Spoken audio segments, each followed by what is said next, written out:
皆さんこんにちは。おしゃれ着物が着たい久美子です。久しぶりにだるま屋さんのお店に行ってきました。今回は思いもよらず着物業界の闇の話と昔の日本の闇の話を聞いてきたので、そのお話をさせていただきたいと思います。でもその前に私のこのかわいい山菜着物をお手入れに出すので、その時の様子もご覧ください。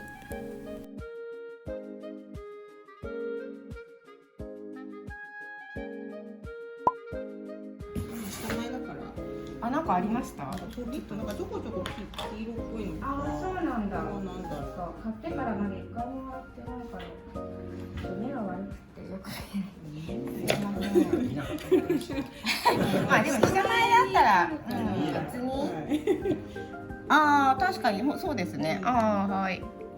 ちょっとありますけど。通常料金内でできる。はい、ありがとうございます。こういうなんかそう。そうですね。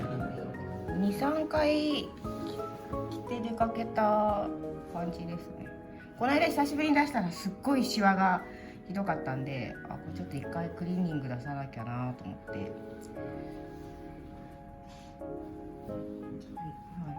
お願いします。今の方のはやっぱり洗い張りからで染め替えするんですか？ほどいて洗って染めて、でその後うちでのり入れて湯のししてした。洗い張りの工程の中に染めっていう工程が一個挟む。着物の形のまま染めっていうのはやってない感じですか？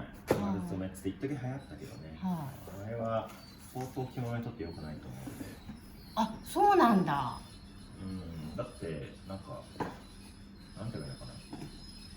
縮んじゃった分無理やり引っ張って戻すんです。そっか、染めるときに一回縮むからですか？洗い張りだって反物、水使う場合は反物に戻して縮んでもまた引っ張って戻してから縫うってことするのに、染めなんてよりなんていうのかな、洗い張りするのと同じぐらい縮む。そうですよね。そっか。でも時々なんか着物の形のままで染め替えできますよみたいなことを言ってるとこあるじゃないですか。時々っていうか、その15、6年前から丸染めっていう言葉が出て、はいはい。でそれはなんか、今言ったようにそのほどかずに染料と思うんでしょ。はい。で縮んだ分を無理やり引っ張るから、当然その着物って縫い目が出ないように着せつけてこう伏せてあるでしょ。で全部引っ張ることになるから、もうこういう状態に仕上がってくるわけ。なるほど。1回か2回丸染めしたんですよって着物見せてもらったけど、無理やり引っ張ってるから、伸ばすときに。そう。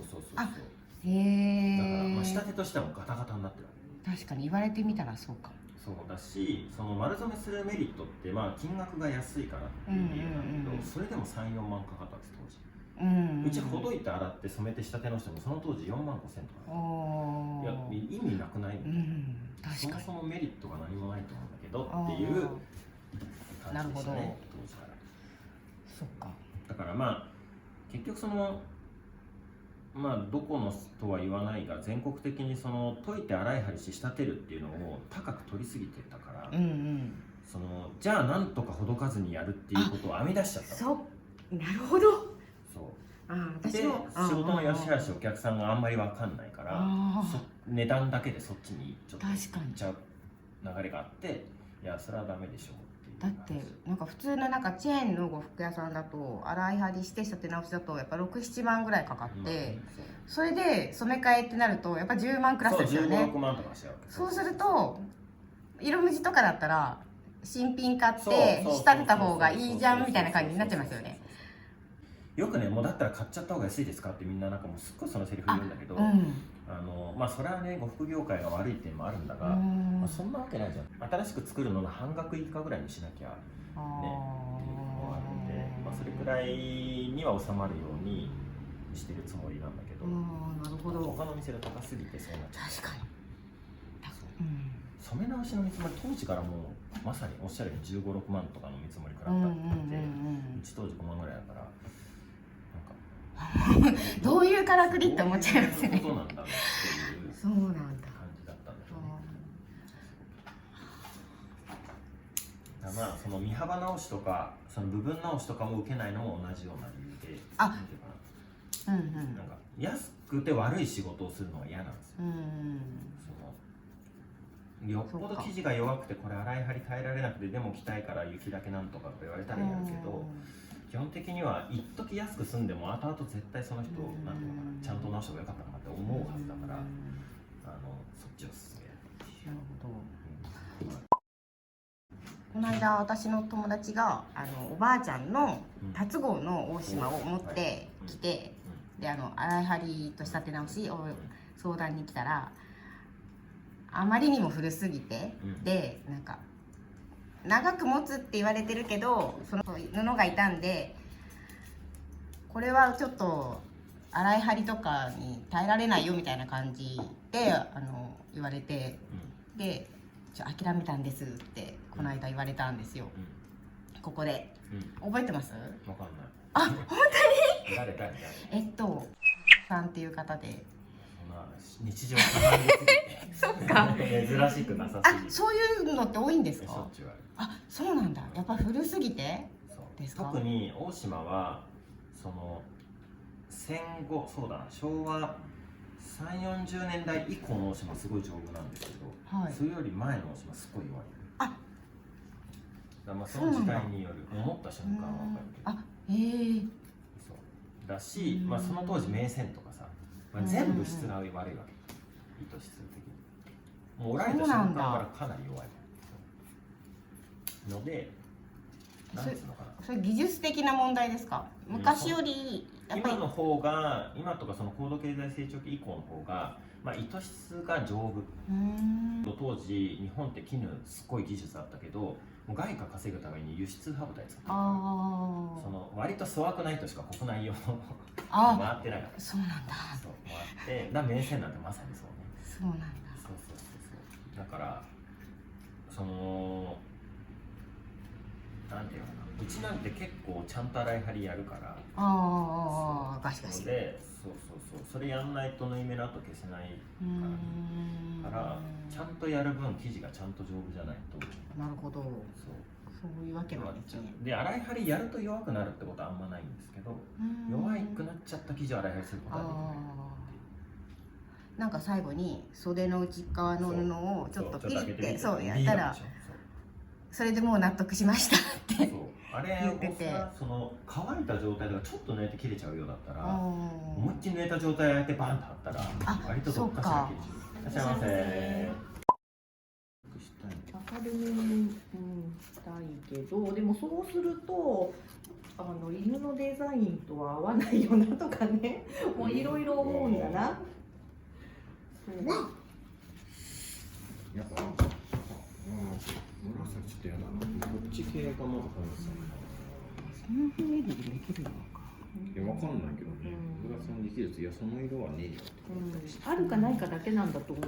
なんか今までの小倉さんのヘコ帯でなんかこういうのあんま見たことない。そうなのよ。じゃあチャレンジングでやってもらったらいいんじゃん。いつも言うのはただだから言ってみる。まあ確かに言うのはただ。それは無理だーって言われる。はいって。こういう系？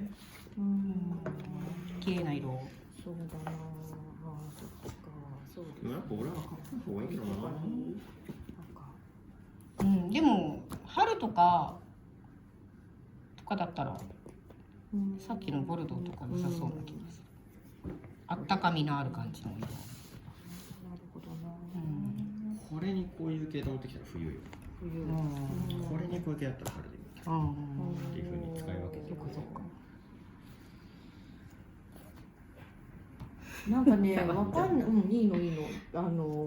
有機ってどこだっけ、ティロワールさんのところのとかふっかふかとかっていうじゃん。あれは何が違うんだ。私の方は、あともう一枚あるけど、それは結構前の人が長く着てて割と柔らかいんだけど、また違うんだよね。これね。私さ、その着物じゃないんだけど、川越に行った時に有機の糸で作ったショールっていうのがあったの。それはふわふわだった。あるんですか？使ってる。ふわふわですよね。もうね、綿菓子。今ね、買い入れ持ってきた。残念。すすごいね。あれ私着物じゃなくてあれが欲しいって思った。もうふわふわとろーんってしてんので、全然だから違う人これねえ、川越行こうよ今行きたいけどね。度。遠いもんね。私もここまでめっちゃ遠かった。遠いでしょ。遠かったで私がもうちょっとこう自由にできるねえ。あれだったんですけど、どうしよう、悩んでる。ああ、目を見て話せないってね、不思議ですよね。話せる？目見れる？見れない？私ずっと接客業ですけど。目見てんの？はい。嘘。どこ見て？どこ見普通て？に。景色を見てる。だってずっと目見てたら見られる方も怖くない？なんか。ずっとっていうか、まあ時々視線は外すけど、でもそんなねえ、これぐらいは普通ですよね。そう。いやほら、そうそう。いやそれぐらいはできると思う。でこうやってる時目が合わないってことですそうなんだ。か？ずっとなんかこうあっちの方見てる感じ。普通にスタッフ同士とかでもですか？まず合わない。そうなんだ。だって目見てるってみたいな感じ。おはようとかって言った時もですか？それは目合うじゃん。ああ、だからいいけど。まあいや目を見て話し続けるとかちょっと怖いやんとか思っちゃう。だからたまにチラッと見てチラッと会ってはずって思ってそらす。あ、会っちゃった。はずって恥ずかしい感じですよ。そうなんだ。そう今度意識しようとした。意識がしすぎなんですよ。逆に目を見ているとか。いやじゃあ意識してなくて普通にしてると、なんか後でそういえばだるまさん目合ったことないわって言われる。そっか、意識してないともう深層心理で合わせなくなっちゃう感じ。面白いですね。着物の方しか見てないから。まあそれはね、まあ見ててほしいですけど。